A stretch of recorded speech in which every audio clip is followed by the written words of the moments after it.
kisu kinavyotawala uzazi wa udini.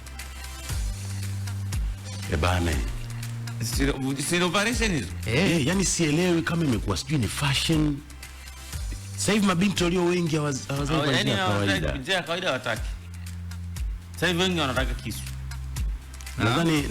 Nadhani hapa pia itabidi tutafute mtaalamu. Unahitaji mtaalamu? Hapana. Inawezekana kuna reason. Sasa Castos tusizungumze. Sasa nataka kubisha. Kama tutafute mtaalamu aje azungumze. Ninyi na umri huu mnataka mtaalamu kwenye? Hapana, yawezekana kuna sababu ya kitaalamu ndio maana imefikia hivyo watu kwa nini wachanwe.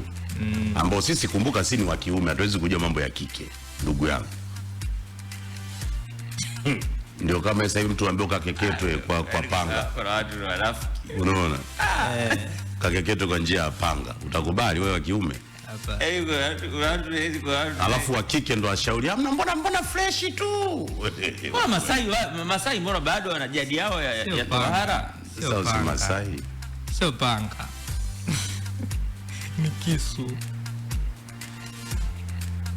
Au kuna ka soft operation modern? Haiwezi kuwa kwa sababu ile inasumbua.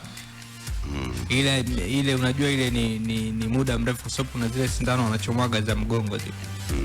Zile anaenda nazo kipindi hicho cha baridi zinasumbua sana. Kwa hiyo mtu hawezi kuwa na usofti huo.